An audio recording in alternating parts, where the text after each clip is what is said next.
village to raise a child. We were a village because even though we might not have been related by blood, we looked out for each other. In the Black community of Garner, North Carolina, Mr. Allen Haywood, a formerly enslaved man, recognized that the pathway to freedom was through education. He began teaching children in homes and in churches. In 1919, the Panther Branch Rosenwald School was established. In 1936, 10.5 acres were purchased along Highway 79 to build the permanent school for K through 12th graders, Garner Consolidated Colored School. These are their stories.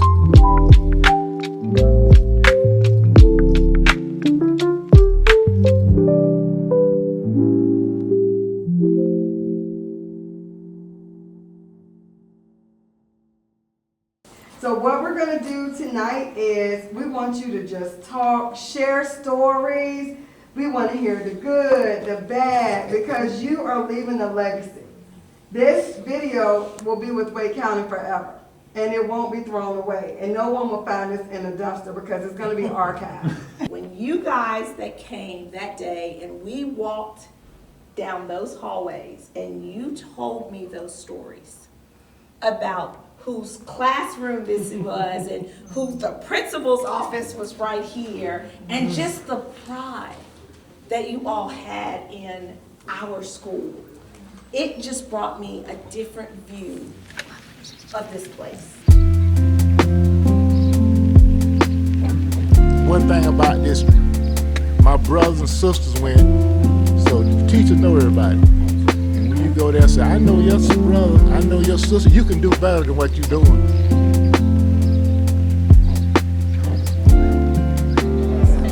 Now this is the one that I did not want to see.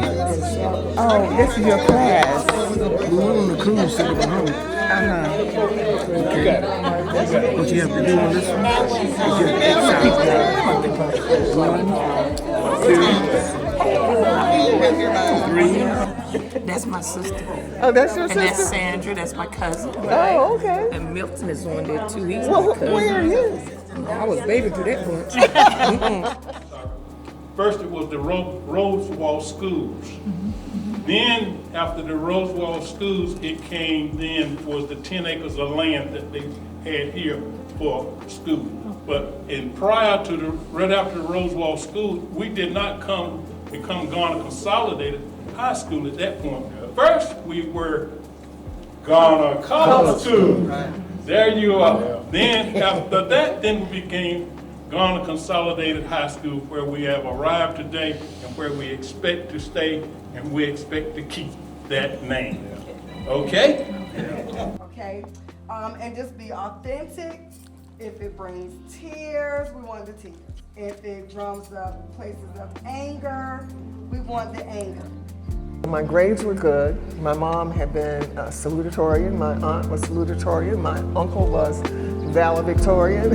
Education runs deep. Yes, yes. And so when we go over to the other school, it becomes, I kind of get beaten down, you know, and for the first time in my life, I see a D on the report card. But then when I take my PSATs, I actually score the same as the valedictorian in the class. My name is Amari and I attend East Garner Magnet Middle School. I'm in the 8th grade. A question for you is, in what ways did the school create pride and unity in the Black community? And there was such a connection between the staff, the teachers, all the staff at the school, and our parents. So there was such a connection that whatever went on in the school, good and bad, then it was going to be relayed to the parent in a positive way. And the parent was going to give positive feedback. So it was a really positive, close community between school, church, and the neighborhood. It's all the same. My first question for you is, how did Garner Consolidated School support you despite the challenges of segregation and the Jim Crow laws in the South? He would take my sisters and my cousins in a car, and they were going to a basketball game. He drove them there. He waited there for them. and he drove them back home. So that at a certain hour, I didn't understand that what he was talking about. As I grew up, I knew there was a certain hour that it would be not good for black kids to be out in Wake County. We, as the black community, we knew all of the white community. Yeah. Because we got secondhand books with all their names in it. So we knew all of the kids in the white community because we didn't receive any books until they were passed down to us. So that's how we knew all the kids in the white community. So as we watch the kids grow up in this generation, you guys come from 2-3 generations behind us.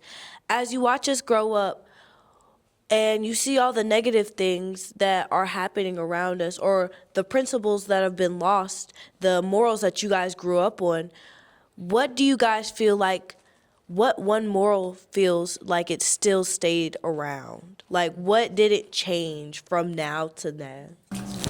What the kids don't understand today is the fashion that they're going after now, we haven't been. The Obama walk, I did it back in 4th grade.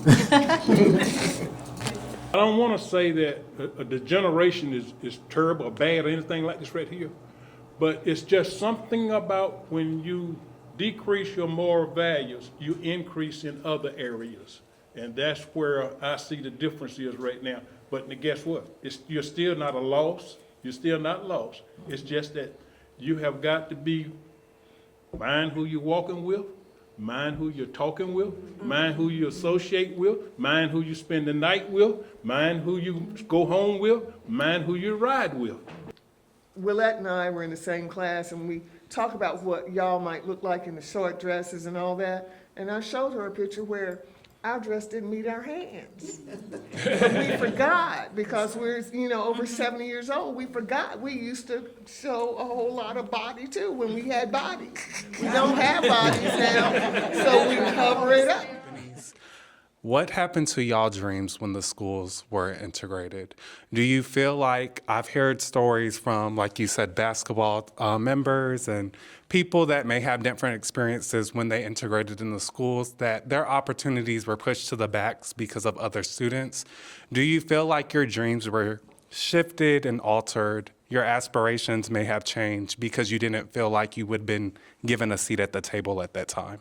There was a foundation laid here that let everybody know they could be successful regardless of exterior things. I got to know some of the black students in a way that I didn't know them at Garner Consolidated, because we were forced to be together and to band together. And so for that reason, I'm thankful. There are people who have become some of my best friends, but I would not have gotten to know them in the same way at Garner Consolidated. It wasn't all negative. It was disappointing. It was a challenge to be able to go through that last year. And I can't say that I was happy about that last year. I was so upset about the last year. But I probably, the opportunities widened as far as college was concerned and as far as scholarship was concerned and that kind of thing. I did meet other students, Caucasian students who had been at Garner Senior High that I met and became friends with and went to college with later on. The only person in here who went to the colored school. I went to the colored school on these grounds for 12 years. My diploma says Garner Colored School. Later on, we became whatever y'all are saying you are. Our teachers and that principal, Professor Murray, taught us that we are remarkable. You are great. You are mine. And we learned. And we didn't mind leaving here and getting in competition all over these United States of America. That's right. And how do we come out? We come out winners. In 1968, Wake County Schools integrated and Garner Consolidated Colored School became what is now East Garner Magnet Middle School. Only 2 of the original buildings remain on the campus.